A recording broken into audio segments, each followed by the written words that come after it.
இயேசு தன் ஜீவனை நமக்காக விரும்பி கொடுத்தார்.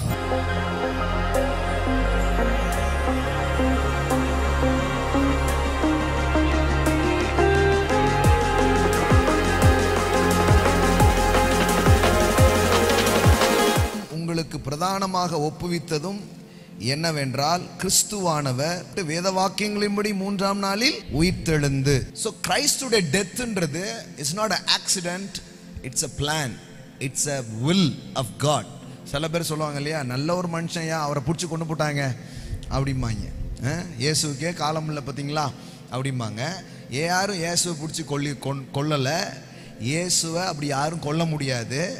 இயேசு தன் ஜீவனை நமக்காக கொடுத்தார். He gave his life. He laid down his life. Amen. நான் என் ஜீவனை மறுபடி அடைந்து கொள்ளும்படிக்கு அதை கொடுக்கிறபடியினால் பிதா என்னில் அன்பா இருக்கிறார். ஒருவனும் அதை என்னிடத்திலிருந்து எடுத்துக்கொள்ள மாட்டான்.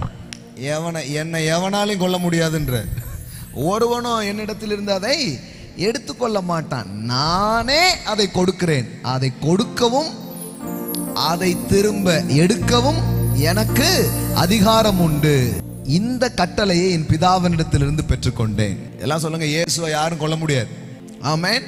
சில பேர் கிறிஸ்தவத்தை குறித்துலாம் பேசுவாங்க, பெரிய பேச்சாளர்கள் தலைவர்கள்லாம். அவங்களுக்கு இந்த வெளிப்பாடுலாம் ஒன்றும் இருக்காது. நல்ல மனுஷங்க இயேசு.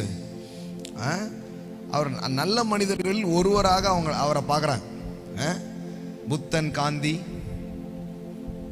இயேசு பிறந்தது பூமியில் எதுக்காக? தோலா ஏழைகள் நமக்காக அப்படின்னு அந்த புத்தன் காந்தி வரிசையில் யாரை சேர்த்துட்டாங்க? இயேசுவையும் சேர்த்துட்டாங்க. காந்தியை சுட்டு கொண்டாங்க.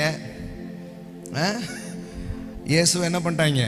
சிலுவையில் அடிச்சு கொண்டாங்க. இப்படி தாங்க இவங்கள நல்ல ஆட்களை விட மாட்டாங்க, பிடிச்சி கொண்டு போடுவாங்க அப்படின்னு பேசுவாங்க. நமக்கும் பரவாயில்லையே, இயேசுவை சப்போர்ட் பண்ணியே பேசுகிறாரு அப்படின்ற மாதிரி தோணும்.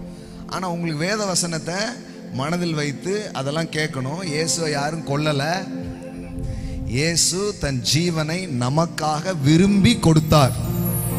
ஆமென்.